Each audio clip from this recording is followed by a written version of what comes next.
ભાડે આપો છો તો હવેથી ચેતવજો, નહીં તો એ કાર ગુમાવવાનો વારો આવશે। આ ઘટના જ કંઈક આવી બની છે, જ્યાં કેટલાક શખ્સો સુરતમાંથી આવી જ એક કરતૂતનો પર્દાફાશ થયો। આરોપીઓ કોઈ વ્યક્તિની કાર ભાડે લેતા અને તેને બારોબાર વેચીને રૂપિયા ઊભા કરતા। સુરત પોલીસે આવા જ એક ભેજાબાજ અંકિત શાહને ઝડપી જેલ હવાલે કર્યો। વિસ્તારપૂર્વક આખી ઘટના જણાવીએ તો બારડોલીના વિક્ટોરિયા એવન્યુમાં રહેતો આરોપી અંકિત શાહ સમગ્ર કાંડનો મુખ્ય સૂત્રધાર છે। તેણે અને તેના સાગરીતે ઓછા સમયમાં વધુ અમીર બનવાનું તરકટ રચ્યું, જે બાદ તેઓ કાર માલિકને ઊંચું ભાડું ચૂકવવાની લાલચે વિશ્વાસમાં લેતા અને પછી તે કાર લઈને શરૂઆતી ગાળામાં બરાબર રૂપિયા ચૂકવતા અને થોડા સમય પછી તે કાર બારોબાર વેચી નાખતા અથવા તો ગીરવે મૂકી લોન લઈ લેતા હતા।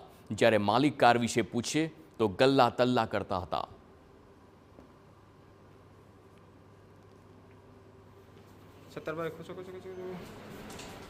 આ કામનો આરોપી અંકિત તેમજ વોન્ટેડ આરોપી વૈભવ બંને વિસ્તારમાં ફરી અને એનઆરઆઈ લોકોને ગાડીઓ ભાડે આપવાની છે એવું કહી અને લોકો પાસેથી ઉચ્ચ ભાડાની લાલચ આપી અને ગાડીઓ ભાડેથી ભાડા કરાર કરીને લેતા હતા અને ત્યારબાદ લોકોને ભાડું નહીં આપી અને લોકોની ગાડીઓ બીજી ત્રીજી પાર્ટીને વેચી મારી અને લોકો સાથે છેતરપિંડી કરતા હતા।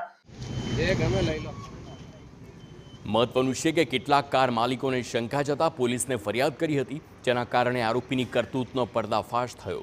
પોલીસે આરોપી અંકિત શાહ પાસેથી 7 કાર જપ્ત કરી છે। સાથે જ વૈભવ દેસાઈ નામના શખ્સને વોન્ટેડ જાહેર કરી વધુ કાર્યવાહી પણ હાથ ધરી છે।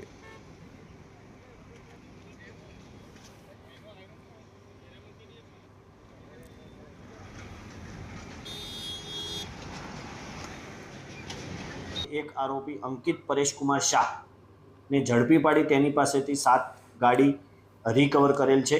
તેમજ આ કામે આ આરોપીઓ વિરુદ્ધમાં કામરેજ પોલીસ સ્ટેશનમાં 3 અને કોસંબા અને અમરોલી પોલીસ સ્ટેશનમાં એમ કરીને 5 ગુના દાખલ થયેલા છે। આરોપીઓ જોડેથી કુલ 39,30,00,000નો મુદ્દામાલ રિકવર કરવામાં આવેલા છે। સુરતમાંથી જહાંગીરપુરા